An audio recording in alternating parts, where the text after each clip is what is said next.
Hello दोस्तों, आज हम बात करेंगे नए ज़माने के कोर्सेज़ के बारे में। ठीक है, मतलब हम आज उन कोर्स के बारे में बात करने जा रहे हैं जो मॉडर्न कोर्स हैं और इन कोर्स को करने के बाद आप बेरोज़गार नहीं रहेंगे।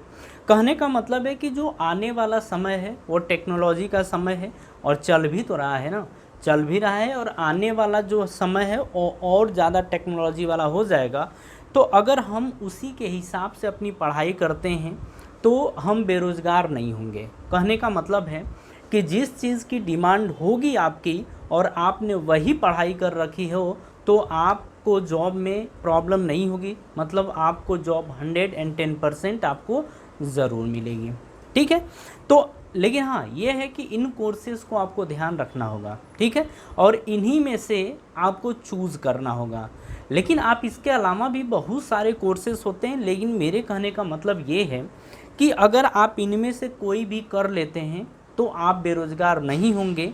और अगर सैलरी की बात करें तो इन कोर्सेज़ की सैलरी आने वाले समय में लाखों रुपए होंगी, मतलब आप महीने के लाखों रुपए कमाएंगे अगर इन कोर्सेज़ के थ्रू आप पढ़ाई करते हैं तो। ठीक है, चलिए इसमें से कुछ कोर्स को अपन देख लेते हैं और उसके बाद एक कोर्स उठाते हैं और उसके बारे में पूरी जानकारी ले लेंगे और उसके बाद धीरे धीरे करके इन सारे कोर्सेज़ को अपन देखेंगे। ठीक है, देखिए इसमें कहने का मतलब है इन कोर्सेज़ में आपको मास्टरी करनी होगी।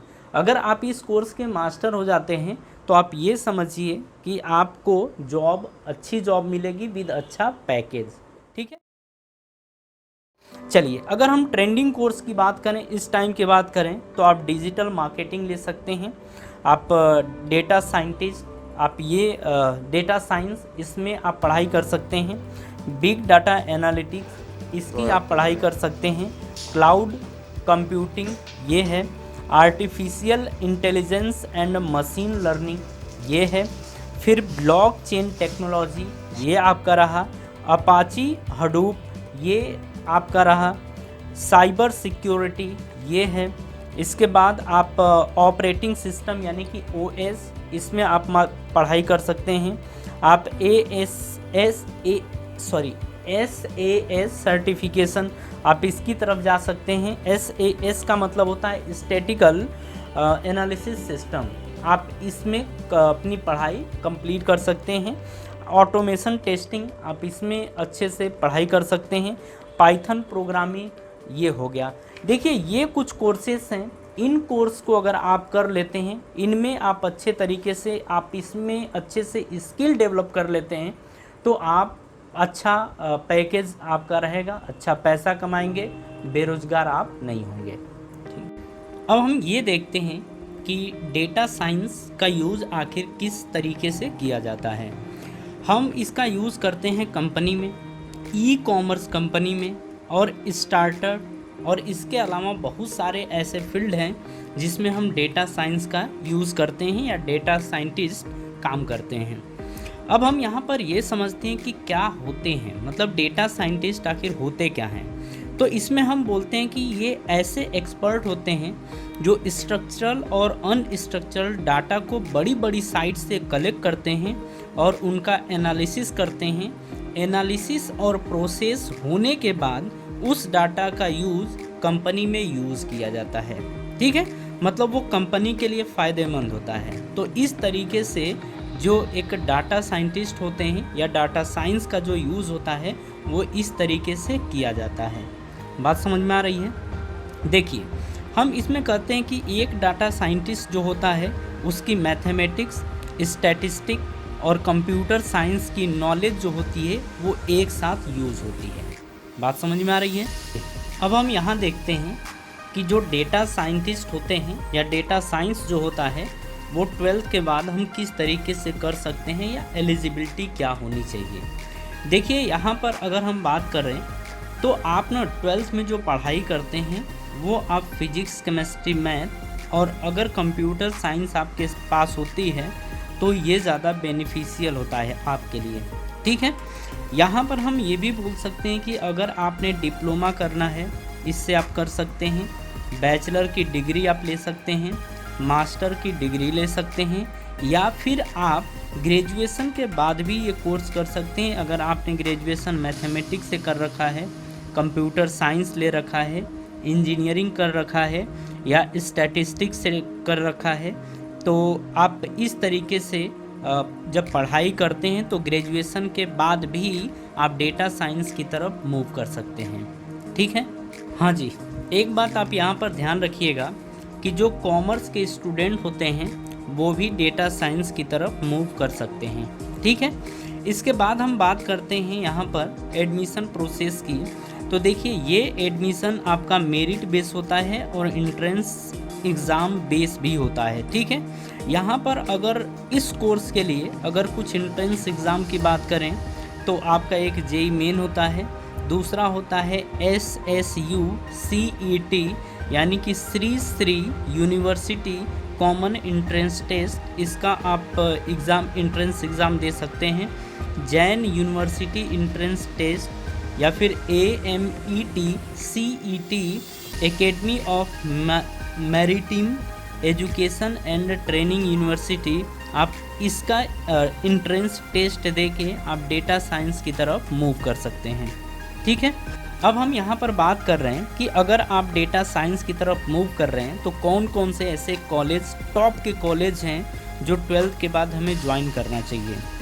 तो यहाँ से देखिए, बेहतर तरीके से इस कोर्स के लिए पढ़ाया जाता है, बेहतर पढ़ाई होती है। तो इन कॉलेजेस को ज़रा देख लीजिए। IIT मद्रास, यहाँ से आप कर सकते हैं। लोयोला कॉलेज चेन्नई, यहाँ से कर सकते हैं। Manipal academy of higher education Manipal, यहाँ से कर सकते हैं। मद्रास क्रिश्चियन कॉलेज चेन्नई, आप यहाँ से कर सकते हैं। Vellore institute of technology Vellore, यहाँ से कर सकते हैं। शस्त्र यूनिवर्सिटी तंजौर, यहाँ से आप कर सकते हैं। Indian institute of science education and research Bhopal, यहाँ से आप कर सकते हैं। गुजरात यूनिवर्सिटी अहमदाबाद, यहाँ से कर सकते हैं। Cochin university of science and technology Kochi, आप यहाँ से कर सकते हैं। सिम्बियोसिस इंटरनेशनल यूनिवर्सिटी पुणे, आप यहाँ से कर सकते हैं। Shri Ramachandra institute of higher education and research Chennai, आप यहाँ से कर सकते हैं। PSG college of technology Coimbatore, यहाँ से कर सकते हैं। Narsee Monjee institute of management studies Mumbai, आप यहाँ से कर सकते हैं। जैन यूनिवर्सिटी बेंगलोर, आप यहाँ से कर सकते हैं। अगर आप BSc डेटा साइंस से करते हैं तो ये भी आप कर सकते हैं। ये 3 साल का फुल टाइम कोर्स होता है। ठीक है। और इसमें बात करें कंप्यूटर साइंस, बिजनेस एनालिटिक्स और आर्टिफिशियल इंटेलिजेंस के डोमेन में आता है, कराया जाता है। कहने का मतलब है कि जब आप BSc करते हैं डेटा साइंस से तो आपको इस कोर्सेज के अंतर्गत आपको पढ़ाया जाता है। बात समझ में आ रही है। अब यहाँ पर जरा एलिजिबिलिटी समझ लीजिए तो कि आपने अगर ग्रेजुएशन कर रखा है तो आपका कौन कौन सा सब्जेक्ट होना चाहिए ग्रेजुएशन के दौरान, इनमें से क्या क्या होना चाहिए। क्या क्या का मतलब कि इनमें से कोई सा भी अगर होता है तो भी आप डेटा साइंस की तरफ मूव कर सकते हैं। ठीक है। यहाँ पर बात करते हैं कि अगर आपने ग्रेजुएशन मैथमेटिक्स से कर रखा है तो कर सकते हैं, स्टैटिस्टिक्स से कर रखा है तो कर सकते हैं, बिजनेस स्टडीज़ के बारे में अगर नॉलेज है तो यहाँ से कर सकते हैं, फाइनेंस आप पढ़े हों या इकोनॉमी से आपने किया है या कंप्यूटर साइंस से किया हो, तो अगर आपने ग्रेजुएशन इनमें से किसी सब्जेक्ट के थ्रू किया है तो आप एलिजिबल होते हैं इस कोर्स के लिए। ठीक है। देखिए, अगर हम बात करें इसके बाद आपके पास अगर मास्टर की डिग्री या डॉक्टरेट की डिग्री होती है तो अपॉर्चुनिटी यहाँ से बढ़ जाती है। बात समझ में आ रही है। देखिए, अगर हम बात करें यहाँ पर, पहले ऐसा नहीं था, लेकिन अब बहुत से ऐसे इंस्टीट्यूट और कॉलेज हैं जो आपको डेटा साइंस में BSc और MSc भी करा रहे हैं। तो चिंता करने की कोई बात नहीं है, आप मूव कर सकते हैं और आज और तेज़ी से कॉलेजेस इस कोर्स की तरफ मूव कर रहे हैं। ठीक है। काफ़ी फेमस होने के कारण tech company, consultancy, research companies, energy sector में इसकी डिमांड और फ्यूचर स्कोप बहुत ही ज़्यादा है। तो तो ये बात आप ध्यान रखिएगा, ठीक है। मतलब ये कोर्स इतना ज़्यादा दिन प्रतिदिन इतना ज़्यादा फेमस होते जा रहा है कि हर फील्ड में इसकी ज़रूरत पड़ रही है। बीएससी डाटा साइंस में आपको machine learning, cloud computing, data visualisation, Python programming, operating system शामिल होते हैं। मतलब इससे रिलेटेड आपको या यही चीज़ आपको पढ़ाई जाती है, ठीक है।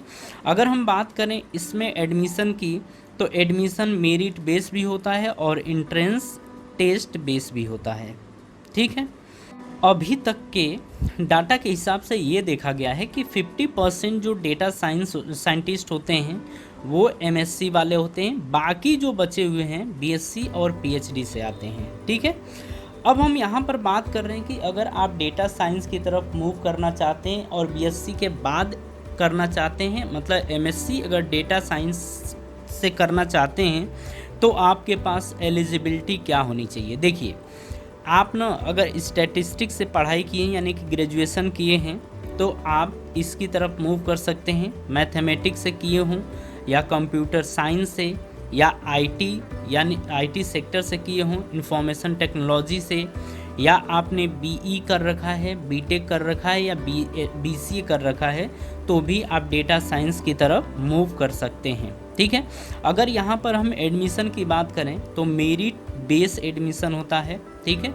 अगर कोर्स फीस की बात करें तो 60,000 से 1,20,000 पर एनम होता है। मतलब एक साल की जो फीस आपकी होती है वो 60,000 से 1,20,000 भी हो सकती है। ये डिपेंड करता है कॉलेज के ऊपर कि आपने कौन सा कॉलेज लिया है, लोकेशन के ऊपर और उसकी रेपुटेशन के ऊपर, इसी के ऊपर इसकी फ़ीस भी डिपेंड करती है, ठीक है। अगर आप एमएससी की तरफ मूव कर रहे हैं तो देखिए, ग्रेजुएशन के बाद आप पोस्ट ग्रेजुएशन करना चाहते हैं डेटा साइंस में, तो आपको कुछ कॉलेजेस के हम नाम बता रहे हैं जो बेस्ट कॉलेजेस हैं, ज़रा इनको देखिए। International institute of information technology Bangalore, आप यहाँ से कर सकते हैं। आईआईटी दिल्ली, आप यहाँ से कर सकते हैं। आईआईटी हैदराबाद, यहाँ से कर सकते हैं। इंडियन इंस्टीट्यूट ऑफ बेंगलोर, आप यहाँ से कर सकते हैं। आईआईटी मद्रास, यहाँ से कर सकते हैं। अहमदाबाद यूनिवर्सिटी से कर सकते हैं। आईआईएम कोलकाता, यहाँ से कर सकते हैं। गोवा इंस्टीट्यूट ऑफ मैनेजमेंट, आप यहाँ से कर सकते हैं। SP Jain school of global management data science, आप यहाँ से कर सकते हैं। सिम्बियोसिस इंस्टीट्यूट पुणे, आप यहाँ से कर सकते हैं। ग्रेट लर्निंग मुंबई से कर सकते हैं। International institute of digital technology Andhra Pradesh, आप यहाँ से कर सकते हैं। इंडियन स्टैटिकल इंस्टीट्यूट कोलकाता, यहाँ से कर सकते हैं। Indian institute of management IIM Ranchi, आप यहाँ से कर सकते हैं। Indian institute of science Bangalore, यहाँ से कर सकते हैं। International school of business Hyderabad, यहाँ से कर सकते हैं। Indian institute of technology Mumbai, यहाँ से कर सकते हैं। Indian institute of technology Kharagpur, आप यहाँ से कर सकते हैं, ठीक है। अब हम बात करते हैं फ़ीस की, मतलब हम एवरेज फ़ीस की बात करते हैं। अगर आप बीएससी करते हैं यानी कि ग्रेजुएशन करते हैं तो आपकी फ़ीस जो होती है इस कोर्स के लिए 3 लाख से 6 लाख हो सकती है, मतलब 3 से 6 लाख तक होती है। ये डिपेंड करता है लोकेशन पे, रेपुटेशन पे, ठीक है, कि कॉलेज के ऊपर भी डिपेंड करता है। मतलब वही बात है कि कॉलेज कहाँ पर है उसके ऊपर और उसकी रेपुटेशन कैसी है उसके ऊपर फीस डिपेंड करती है। उसी तरीके से अगर आप पोस्ट ग्रेजुएशन करते हैं तो उसकी फ़ीस भी आपकी 2 लाख से 4 लाख होती है। ये भी डिपेंड करता है लोकेशन और उस कॉलेज के रेपुटेशन के ऊपर, ठीक है। उसके अलावा जो अभी कॉलेजेस के हमने आपको नाम बताए हैं 12th के बाद, उसके अलावा कुछ कॉलेज और हैं, ज़रा इनको भी जान लीजिए। Indraprastha institute of technology and management IITM Delhi, आप यहाँ से भी कर सकते हैं।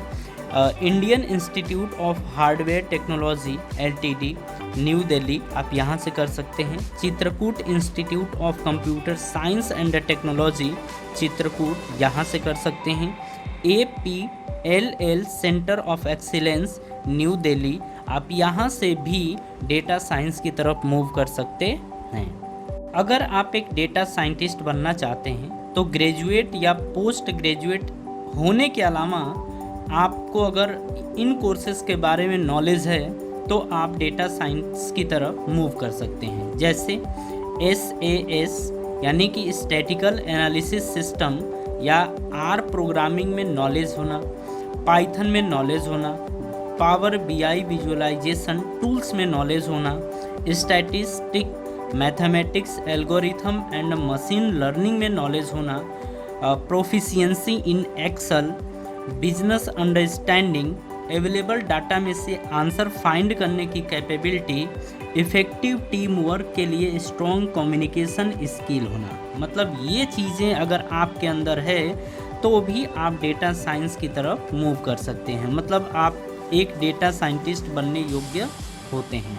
ठीक है, देखिए ध्यान आपको और कुछ बातें रखनी होंगी कि जब भी आप डेटा साइंटिस्ट का कोर्स या डेटा साइंस में आप पढ़ाई पूरी कर लेते हैं तो आपको इंटर्नशिप ज़रूर कर लेना चाहिए, क्योंकि ये बहुत ही फ़ायदेमंद होता है। ठीक है, आपको ना देखिए जब भी आपको स्किल अचीव करनी होती है, स्किल के लिए आप काम करते हैं ना, तो आपको फ्री में भी काम कर लेना चाहिए। ठीक है, मतलब हमेशा आप पैसे के पीछे नहीं भाग सकते। अगर पैसा सब कुछ आप देखेंगे तो आप स्किल की तरफ मूव नहीं कर पाएंगे, मतलब आप अपने अंदर स्किल डेवलप नहीं कर पाएंगे। तो आप हमेशा ज़िंदगी में भी आप ये बात ध्यान रख सकते हैं कि स्किल की इम्पोर्टेंस ज़्यादा होती है। अगर आपके अंदर स्किल है तो आप कहीं भी रह के कमा धमा सकते हैं। आप पैसे के बिना नहीं मरेंगे, मतलब बेरोज़गार नहीं रहेंगे अगर आपके अंदर स्किल है तो। ठीक है, चलिए अब यहाँ पर हम बात कर लेते हैं एम्प्लॉयमेंट सेक्टर कि अगर आप डेटा साइंटिस्ट बन जाते हैं तो कौन से ऐसे सेक्टर्स हैं जिसमें आप काम कर सकते हैं। देखिए, आप टेलीकॉम कंपनी की तरफ मूव कर सकते हैं, रिटेल की तरफ मूव कर सकते हैं, इंश्योरेंस की तरफ, बैंकिंग सेक्टर में मूव कर सकते हैं, फाइनेंशियल सर्विस की तरफ मूव कर सकते हैं, हेल्थ केयर सेक्टर में वर्क कर सकते हैं। कहने का मतलब है कि एक डेटा साइंटिस्ट की ज़रूरत इन सेक्टर्स में होती है। बात समझ में आ रही है? चलिए अब यहाँ पर हम आपको बता रहे हैं कि कुछ कंपनियाँ हैं, कुछ क्या बहुत सारी कंपनियाँ हैं जो डेटा साइंटिस्ट को लेती हैं। मतलब आप अगर डेटा साइंटिस्ट बन जाते हैं तो आप इनमें से कोई भी कंपनी में जॉब कर सकते हैं। ठीक है, जैसे Mercedes Benz research and development, JP Morgan, Paytm, Oracle, Amazon, Flipkart, big consultant, PayPal, Airtel X lab, Google, LinkedIn, Twitter, Adobe, DHL, Microsoft, HP, IBM, Visa, Spotify, PepsiCo, Facebook, Coursera, Coca Cola, Motorola, Uber, Logitech, Reddit, Dell, Johnson and Johnson, Slack, Snapdeal, Yahoo, Bing. इसके अलावा भी बहुत सारी कंपनियां हैं जिनमें आपकी job लग सकती है। ठीक है, इनके अलावा भी बहुत सारी अच्छी अच्छी कंपनियां हैं। ऐसा नहीं है कि इतना ही कंपनियां, और भी जैसे नेटफ्लिक्स हो गया, आप इसकी तरफ भी जा सकते हैं। तो बहुत सारी कंपनियां, फ़िलहाल ये तो कम है नहीं, लेकिन इसके अलावा भी बहुत सारी कंपनियां हैं जिसमें आप डेटा साइंटिस्ट बनने के बाद जॉब कर सकते हैं। अब यहाँ पर हम बात करते हैं सैलरी की। तो ये पूरी तरह डिपेंड करती है आपके स्किल के ऊपर और एक्सपीरियंस के ऊपर। अगर आपके अंदर इसके डेटा साइंटिस्ट के बारे में अगर आप ज़्यादा से ज़्यादा जानते हैं डेटा साइंस के बारे में, तो आपको अच्छी सैलरी मिलती है। जब आपके पास एक्सपीरियंस हो जाता है तब भी आपको अच्छी सैलरी मिलती है। और कंपनी के ऊपर भी डिपेंड करता है और उसकी लोकेशन के ऊपर भी डिपेंड करता है। बात समझ में आ रही है? लेकिन फिर भी हम देखें एवरेज सैलरी की, तो एक फ्रेशर की जो एवरेज सैलरी होती है वो 40 से 45 हज़ार पर मंथ होती है। वहीं अगर 1 से 4 साल का एक्सपीरियंस आपका होता है तो आपकी एवरेज सैलरी 60 से 70 हज़ार पर मंथ होती है, ठीक है। लेकिन वहीं पे अगर आप पाइथन और आर प्रोग्रामिंग लैंग्वेज से फैमिलियर हैं तो आपकी सैलरी 75,000 से 85,000 तक जाती है, ठीक है। लोगों के द्वारा कुछ क्वेश्चन या लोगों के मन में कुछ डाउट्स आते हैं, हम उन डाउट्स को उठा लेते हैं। जैसे हमारा पहला क्वेश्चन ये है कि जो लोगों का डाउट होता है कि what is the average salary of a data scientist. कहने का मतलब है कि डेटा साइंटिस्ट की जो एवरेज सैलरी है वो कितनी जाती है। तो देखिए अभी तक यहाँ पर देखा गया है, मतलब पीछे के डेटा के हिसाब से कुछ साल पहले की बात है, ये 60 से 70 हज़ार होता था, ठीक है, पर मंथ। क्या डेटा साइंस कोर्स करना उचित है? तो आप ये बोलेंगे कि बिल्कुल उचित है, क्योंकि आने वाले समय में या जो प्रेजेंट टाइम भी चल रहा है ये डेटा साइंटिस्ट का ही समय चल रहा है एक तरीके से मानिए, क्योंकि इनकी ज़रूरत हर एक फील्ड में है। तो ये एक अच्छा ऑप्शन है कि आप डेटा साइंस की तरफ मूव करें, क्योंकि इसमें गजब का फ्यूचर है, ठीक है। आने वाले समय में भी इसका स्कोप और भी ज़्यादा होने वाला है, क्योंकि इसका उपयोग मशीन लर्निंग में भी हो रहा है, मतलब रोबोट्स वगैरह ये सब 3-5 बनाने में भी एक डेटा साइंटिस्ट का योगदान है, ठीक है। हाँ जी, नेक्स्ट क्वेश्चन की बात करते हैं। नेक्स्ट क्वेश्चन है कि who are the top recruiters after the completion of a data science course. बोल रहा है कि जैसे आप डेटा साइंस का कोर्स कंप्लीट कर लेते हैं तो आपकी टॉप भर्तियां, मतलब किस कंपनी में आप जाते हैं, टॉप के किस कंपनी में आपकी भर्ती हो सकती है या आप जॉब फाइंड कर सकते हैं। देखिए यहाँ पर आप अमेज़न ले सकते हैं, आप Microsoft, adobe, Samsung, Uber, Facebook, Netflix, Lenovo, Intel और बाकी जो कंपनियां पीछे बताई गई हैं वो भी टॉप की कंपनियां हैं। नेक्स्ट क्वेश्चन ये है कि can I join data science after 12। बिल्कुल। कहने का क्वेश्चन का क्या मतलब था कि 12 के बाद मैं डेटा साइंस का कोर्स ज्वाइन कर सकता हूँ या कर सकती हूँ।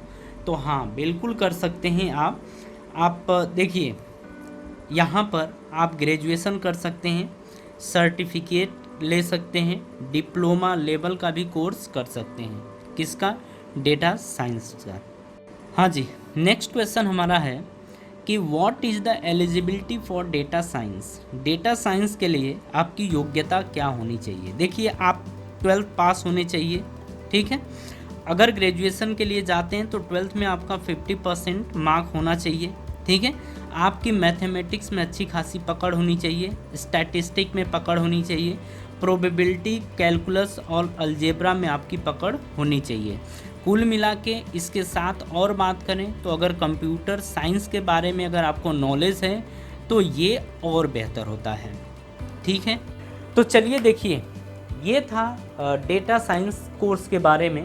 तो आपने देखा, इसके बाद भी हमने आपको बहुत सारे कोर्सेज बताए, अब इसके बाद उनकी बारी होगी। तो धीरे धीरे करके हम आपको सारी चीज़ें बताते चलेंगे और आप इन कोर्सेज को ज़रूर देखिए और सारे कोर्स को देखने के बाद आप डिसाइड करिए कि इनमें से आपको किस में मास्टरी हासिल करनी चाहिए, ठीक है।